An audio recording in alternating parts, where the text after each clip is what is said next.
Well, it's 12:15, so we're going to start because we have 45 minutes to do our session. Well, as I said before, my name is Valentina de Mori, and I work for B-Lab Spain. And today we're going to have a B Corp. We're in the session of B Corp stories, and we're going to be with one of our Spanish B Corps, well, here in Spain, and it's called LC Paper. And LC Paper is a zero emissions paper manufacturer. They're new in the B Corp community and very engaged and very active. And today with us, we have Pau Vila, who is the transformation manager at LC Paper. So before we start, just wanted to share what we're gonna do today. We're gonna have a 15 minutes presentation with Pau. He's gonna tell us the amazing journey that LC Paper has been doing in the past 20 years or something like that. To work towards reaching carbon neutrality. And then we're going to have 10 minutes of Q&A, questions and answers. And then we're going to have the chance to, all of us, have a discussion in smaller groups. And also, if you come from companies and this is a challenge, or net zero is a challenge that you're working on, we will have the time to do that in these small groups as well. Yeah, okay. Yeah, and just a reminder, please, during the presentation, try to keep the microphones on silence. So yeah, we're gonna share now, Laura, if you can help me, the LC Paper website and also Pau's LinkedIn if people wanna connect with him. And yeah, so let's start the session. Pau, if you wanna, just present yourself and tell us your journey towards net zero. You are in mute. So first of all, it's a pleasure being here, not only being part of the B Corp community, but also engaging, and I hope this session helps to inspire or to promote other companies taking steps towards reducing their carbon emissions or reaching net zero. But also we are so humbled to hear from other companies and to learn from them at the same time. So I invite you also to join to other sessions and see which steps other companies are taking, and especially from other industries, as each industry has a specific and different challenges. So if you want, I will share my screen with you. I hope it won't be boring. I have a little bit of a presentation. So yeah, we are a paper company based in the border between Spain and France, almost reaching France. So the B Corp kind of methodology, let's put it that way, for reaching carbon neutral emissions is based on 4 steps. First, pledge, then plan, then publish, and then proceed. Of course, we started this journey a long time ago, and when we started, we were members of B Corp, and I believe that those kind of steps or this methodology didn't even exist, but I think that we can explain our journey towards carbon neutrality, matching it with the different steps of this methodology. So I will try to follow those steps and what did we do in each part of those steps. So first of all, the pledge. We are a paper manufacturer, so we do different kinds of paper. One is tissue paper, of course, toilet paper, napkins, tissues, and hand towels, and kitchen paper, and also craft paper, which is mainly used for paper bag manufacturing. Like when you go to buy your bread, or you have the bag for retail, we also do this kind of paper. So usually in this field, you see that there are kind of huge companies which have thousands of employees and hundreds of millions of euros in revenue, and we are not as big player as others. We have about 110 employees, and we have a revenue of about 50 million euros yearly. So compared to the other companies, we are a small player in this field. And this is an issue because we have worse cost structure, because other players, as they are bigger, they can have lower costs. So for us to survive, we reached the conclusion that we had to be very different at something, because otherwise we couldn't compete in being cheaper than the others. And as you know, in tissue paper, you don't have many room to be different. Like, what do you do in toilet paper? You can do 3 plies, 4 plies, 5 plies. You can do pink toilet paper, or some other players have toilet paper that has like a scent that smells like mint and everything. But honestly, I think you are not going to survive based on putting a scent or a weird color in your paper. So you need to be different at something. So that's why our case is a little bit special, because for us, the carbon neutrality was a matter of survival. It was the chance that we had to be different than the others. So it wasn't something that we did. Of course, we also believed in that, and we also thought that it was a great thing to do, but it was more than that. It was a survival thing. So for that reason, I think that our case is a little bit special. So everything started from this kind of survival scenario. And back in 1993, our CEO took this decision that as a company, we really needed to be leaders in sustainability in the paper making category, because this was our only opportunity of doing something different and surviving as a company. So our journey starts back in 1993. It's 27 years ago that we started taking decisions towards this goal, this final goal.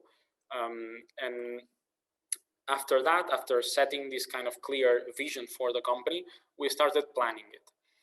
So the first thing we realized is that, as you know, each kind of industry has its own challenges in emissions, and specifically in trying to be carbon neutral. In paper making, our challenges are almost all of them related to energy, because if you analyze how do you or where do emissions come from in paper making, most of them are related to energy. So the first thing we realized was, if we solve the energy supply, if we can be carbon neutral in terms of how do we source our energy, then we will be closer to carbon neutrality. So when we talk about energy, it's two things. One, it's electricity, and the other one is heat and steam, because of course, when you make paper, you start with kind of a liquid paste, and then you want to turn that into paper. So you need heat to dry the paper. So just to put things into perspective, we are based very close to a beautiful Spanish city. I recommend all of you to visit it, because it's great. It was on Game of Thrones. Those of you who have saw the last Game of Thrones season. So this city, which is called Girona, it has 100,000 inhabitants, and it's very close to where we are. So our manufacturing plant, which is in Besalú, is very close to Girona, has the same energy consumption than the electricity of Girona, which is 100,000 people. And as I said, we are not the biggest industry player in this field. So you will realize at this point that we are a very energy intensive industry. We really need a lot of energy, and we've done everything we can to reduce the energy impact that we have, but a part of this is physical. I mean, you need to start with a process with liquid, and you need to turn it into paper. So you are going to need to dry. So even though you can be very innovative and very creative in reducing the energy, there is some intrinsic part that the paper industry is always going to be very energy intensive, very much like the steel industry, maybe other metals. So this was a great challenge. So how did we solve it? As we have a huge energy impact, it wasn't feasible to bet everything into one single technology, because each electricity or energy generation technology has its pros and its cons. And if we depended on just one technology, then we couldn't solve the cons that are associated with the chosen technology. So that's why we decided to split it in different technologies. One of them, we started with a cogeneration power plant. I don't want to be very technical. If someone has then questions, I can go deeper into that. But basically, the thing is that cogeneration is based on gas or biogas engines that usually they have a residue in the form of gas or a steam that is usually thrown into the atmosphere. Then we take this residue and we use it to dry our paper. So we have a great efficiency with that. Then we also used a biomass boiler, which takes when you clean the forests, you have forest cleaning to avoid wildfires, then you take those parts of wood, which it's not going to be usable, and you use it to generate steam. And then we also built a solar plant, which is the biggest solar plant in our region, in Catalonia, with more than 800,000 panels.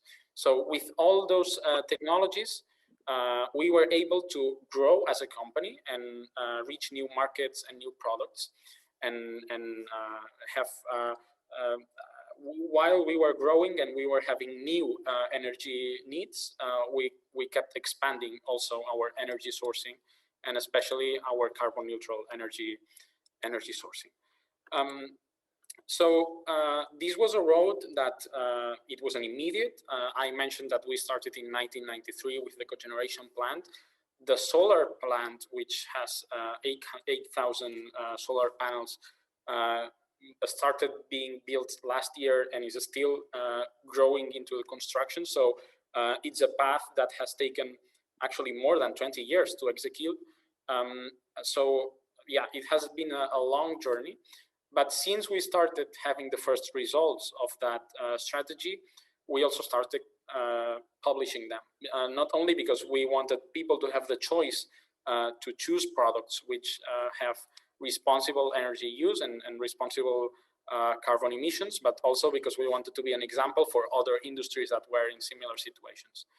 So for us, one issue that we found is that in our field, there is a lot of greenwashing. Every paper maker, if you look in Google paper mill, you can do the exercise of clicking the first 5 links of paper mills. I guarantee you that each one of them is going to have a section in their website telling that they are so sustainable, super sustainable. So we wanted to kind of be as objective as we could, because it wasn't enough to say that we are sustainable or that we believe in sustainability. We wanted to show people that it was really different than what the other industries are doing. So we started a journey of being very certified, and we have some certifications that are kind of usual in the field, like Ecolabel, which a lot of companies have, or maybe ISO 14001, which also a lot of companies have, and FSC. But also we wanted to go a step more far than the others. So we started doing other certification programs that no one was doing. For example, the ISO 14067, which basically it measures and certifies that the carbon number, the emissions number that you say that you have is true. Of course, we also are B Corp, and we are so happy because we are the first paper mill tissue mill to be B Corp certified, but also EcoVadis and other certifications. And this is not just because as like a communications exercise to say that we are not sustainable because we say so, but because a third party says so. But it's also a way that we have to have new ambitions, because every time that we add a new certification program, we have new ambitions and new requisites that we need to do an additional effort as a company to meet. For example, when we were doing the B Corp evaluation process, there were some things that we thought that we were doing great, but we discovered that we could do better. And then this was also an opportunity to go also farther away with that and to have new constant challenges. So that was kind of our publish scenario. We did publishing through certifications. And then the final step in this journey is proceed. So we wanted to, we are paper producers, but mainly we produce paper for other brands. And we were very saddened because when you go to the supermarket and you buy paper, we didn't have control over what those brands were communicating. And we didn't have the chance to let the final consumer know that if they chose that product, the paper inside this would come from a responsible industry. So that's why we decided to create also our own brand, which is called Dahlia. But we did this in a very special way because we didn't want to create competition for our own clients. So we wanted this brand not to be a business by itself. We don't want to have a huge revenue of this or a huge profit, but we want this to be a showcase of, this is what we can do. And we hope that our clients that buy paper and turn it into their products copy this and have the same products with their brand. That's our hope. And this is also a strange thing to do because usually when brands launch new products, they want to protect them and they want to have patents. And it's for us, it's the other way around. Our main business is not to do final products. Our main business is to do paper for other companies. But we have this brand which acts as kind of a showcase of, this is what can be done. And we hope that other companies do that with our paper. So this is how it looks in stores. We wanted to go step also aside from how do we source the energy, which kind of solved the emissions problem. We realized that there's other challenges which are not directly related to energy, but they are also related to sustainability. For example, why does toilet paper need to be white? I mean, this is something that most of the times we don't think about it, but naturally it's not white. So usually we add bleaching, and we thought that we could do away without adding bleach. Also, why do we have to use plastic for the wrappings? We solved this with other product categories like cereal boxes. They come in cardboard boxes, which are beautiful since 20 years ago. Like if you imagine, for all of my life, the Kellogg's cereals have come in cardboard boxes. So one question that we had is why Kellogg's cereals come in a cardboard box and toilet paper needs to become wrapped in plastic. So this is also a decision that we took, that we should put paper in cardboard boxes. And again, we did this to showcase what can be done. And we are not promoting this brand as a business area by itself, but we hope to inspire other companies to take those decisions. And this is how it looks compared to other products. Other advantages in the plastic thing, the plastic replacement by cardboard, are that besides, of course, being recycled and recyclable, we can stack it. So we can have a much better use of trucks. Then we use less trucks and we have less emissions related to transportation. Also, we need less space in the supermarket. As you see, we have like a lot of boxes in this picture. And if we compare that to the other brands, they would need much more space. So we thought, if we ship air instead of products, this is not sustainable for anyone. Not for transportation, and not because supermarkets need 1,000 square meters to have the same products that they wouldn't necessarily need that much space to be displayed. So that's also what we did in e-commerce. In e-commerce, the cardboard thing makes a lot more sense because we have the last mile delivery. It can be much more optimized in the last mile. If we use cardboard boxes instead of plastic, we can fit more products in each truck.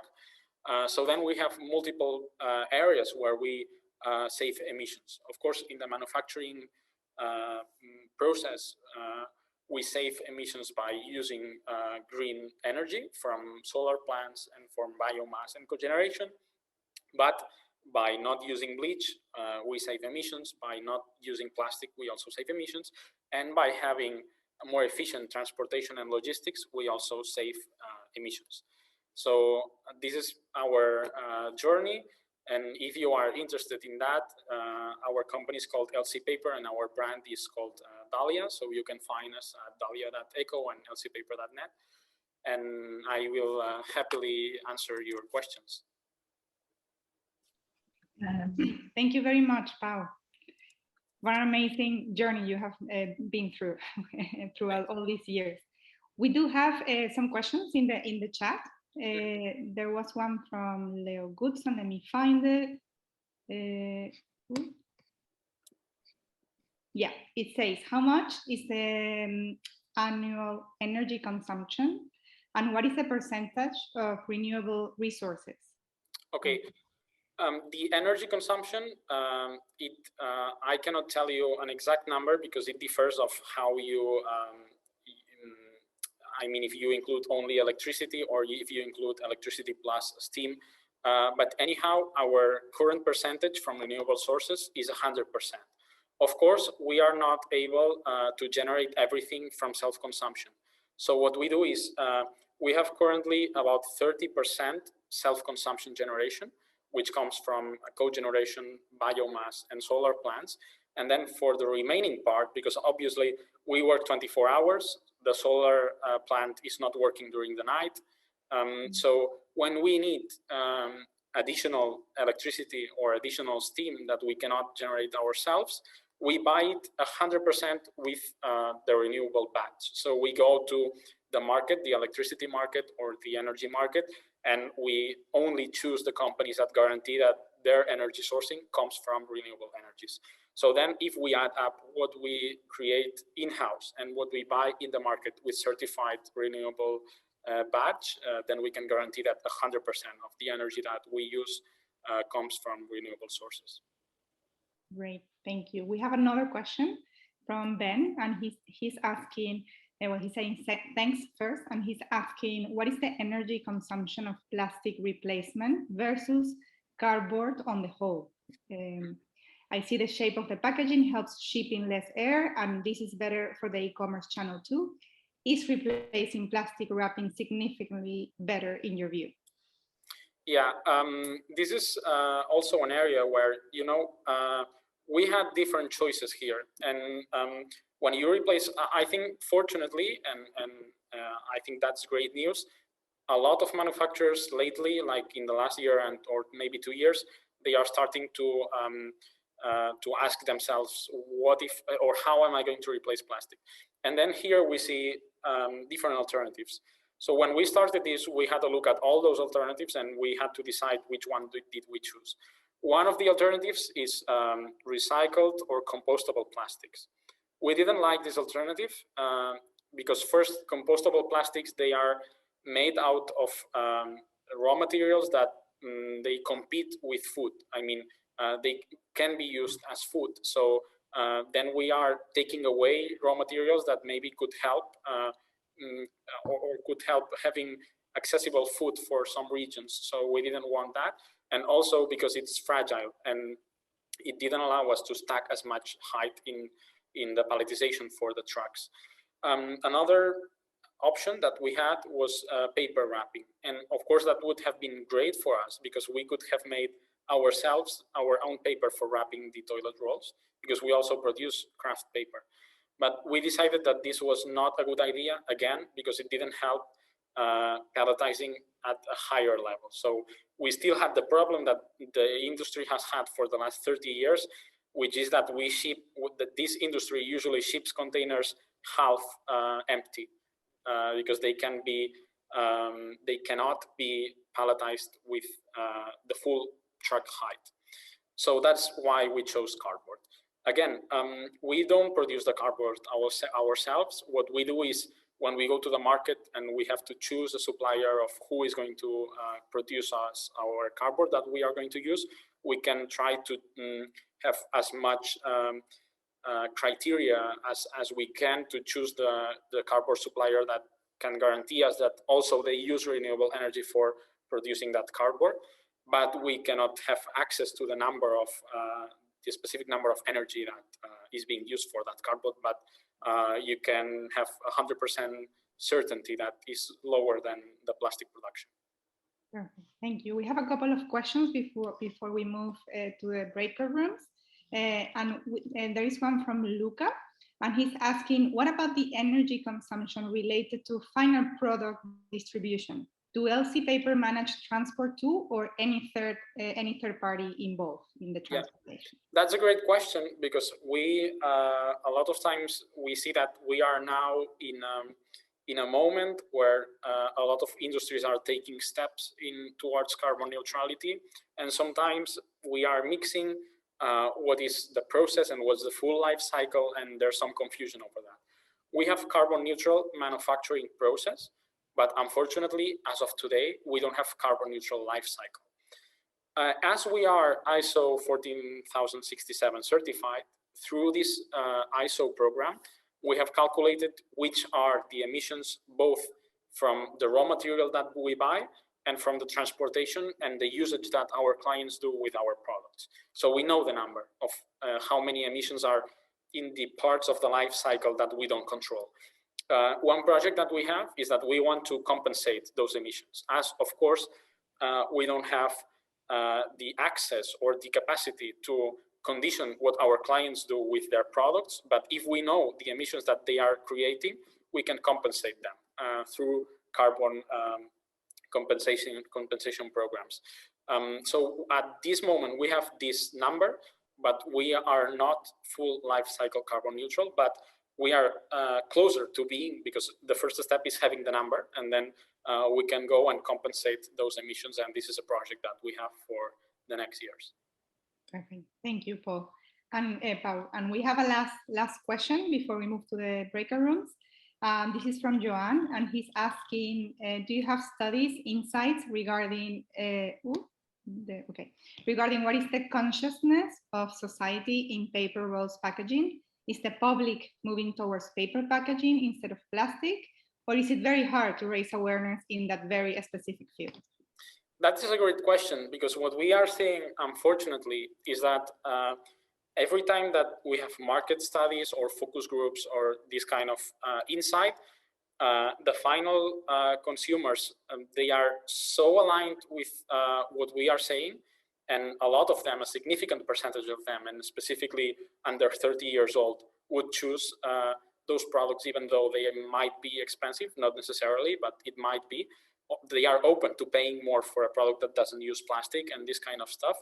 But unfortunately, and this is a very important thing that we need to solve, we need to sell these products to the purchasing managers of supermarkets.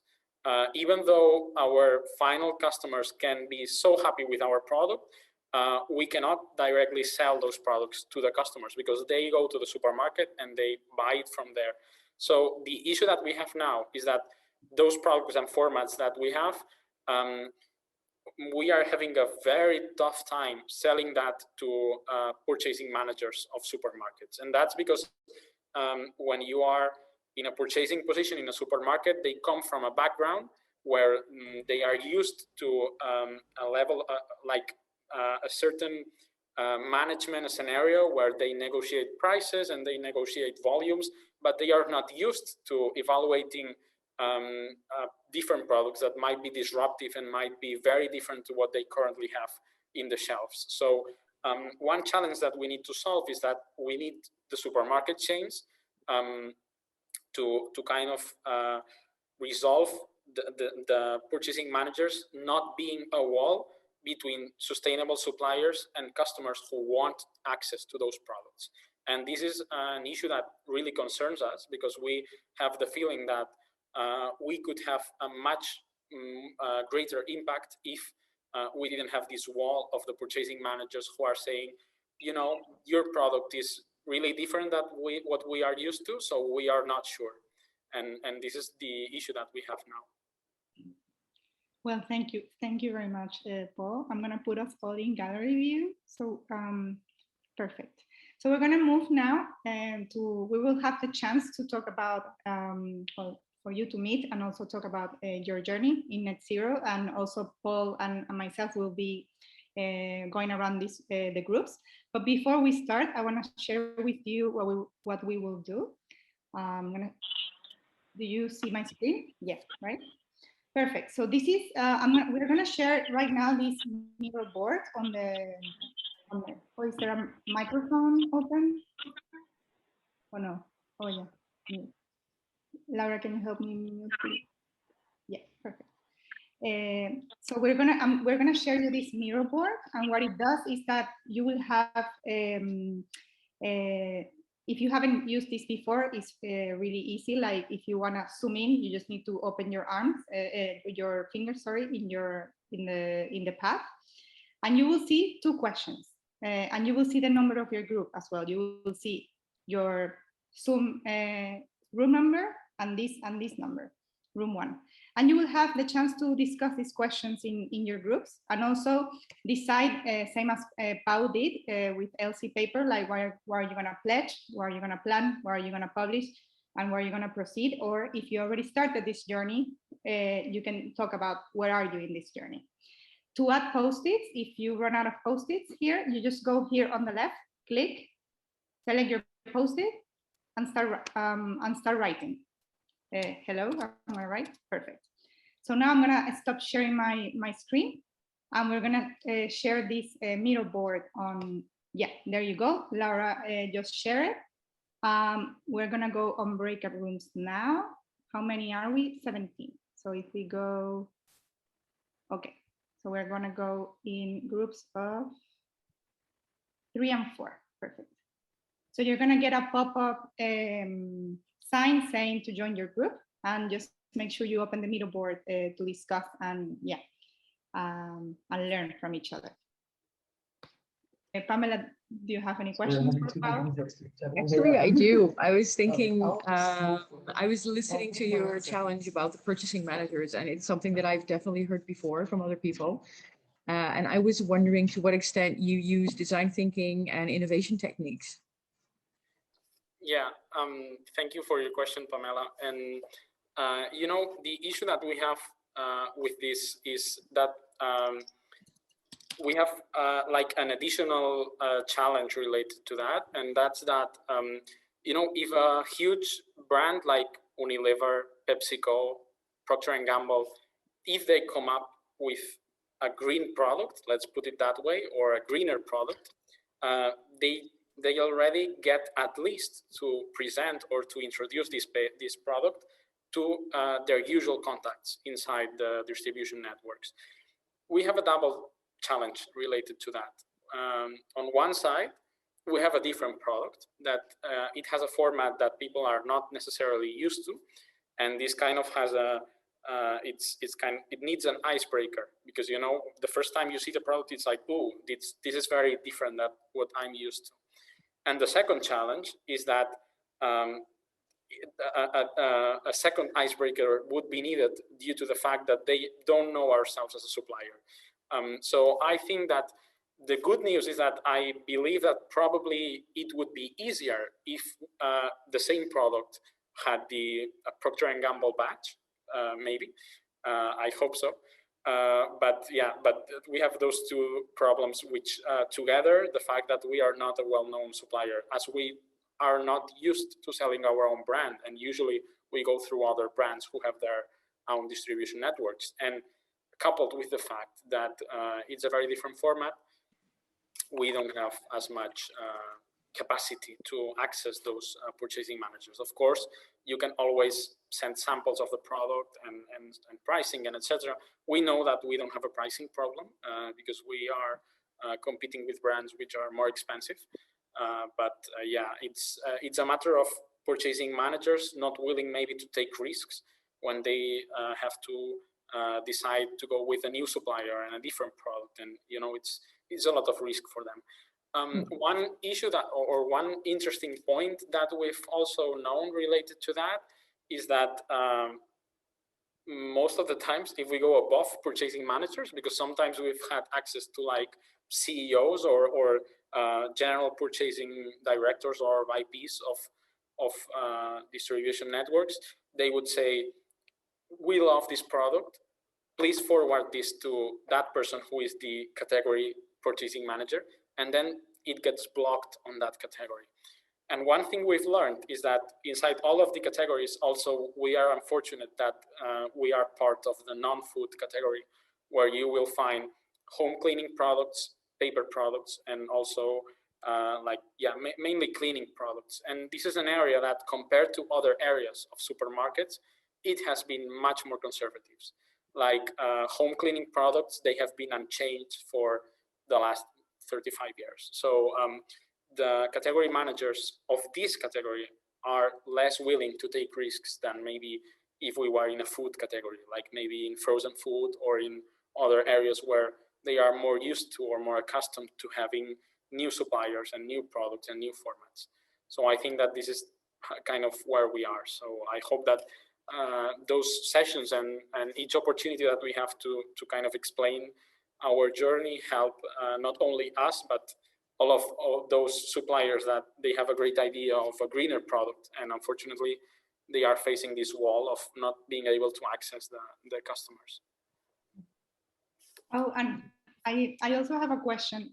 When you say Procter & Gamble put the label, does that mean you say you sell like white label, like for them? Oh. Yeah, usually what we do, and has been like this year, we are celebrating our 140th anniversary. So from these 140 years, 130 or 135 have been related to selling trucks full of huge paper reels, which then our customers turn into their products. Some of them are white label, like supermarket chain brand, and some of them are well-known labels, but most of the well-known labels, they don't manufacture all the paper that they use for doing their products, and that's because some products maybe they are marginal compared to others. Like if you think of maybe what's the most known brand that you can come up of paper products, they have maybe 25, 30, 35 products, and some of them are color, like maybe pink, maybe blue. Some of them maybe they are 4 plies, and they don't have a specific manufacturing line for each of the different specifications. So most of them, they outsource this production for those different kind of product types. So that's what we do. Oh, okay. And I have another question that when we were talking and preparing the session, you said that and you said it at the beginning of the session, like your journey started as a matter of survival. Yeah. And then you said like now it's part of your DNA and your way of being. So and I found that interesting because some companies may start this journey as something that is kind of like a matter of survival or mandatory, or because the public is asking for it and the planet is asking for it. But then it became part of your personality as a company. That's exactly true. Like every time, and sometimes we take it for granted, and then we are surprised to see that we have reached this point. But like 35 or 25 years ago, we were in a point where we knew that we wanted to be very sustainable, but it wasn't what we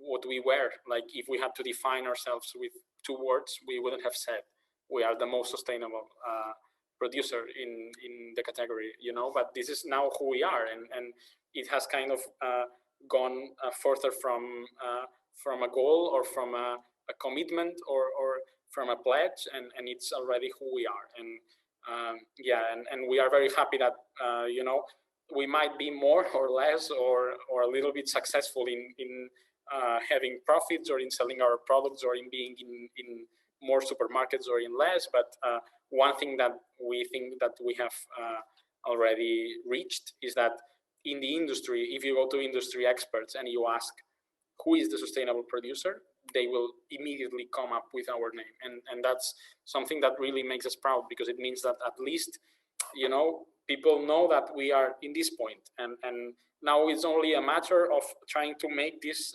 concept and this vision more popular and more profitable. But already we are in this position. Amazing, thank you. Pamela, I don't know if you have any other question before we go.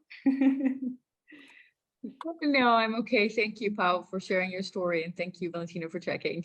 Thank you. Well, I think if there are no more questions, this would be the end of the session. Thank you very much, Pau, for this amazing, for sharing your amazing story, and also for making it so accessible in terms of explaining it, because this is a very complex and sometimes difficult subject to grasp. And thank you, Pamela, also for staying until the end. And really nice to meet you. Yeah, and well, thank you very much for coming to this Corp story session. Thank you, guys. See you soon. Bye. Bye.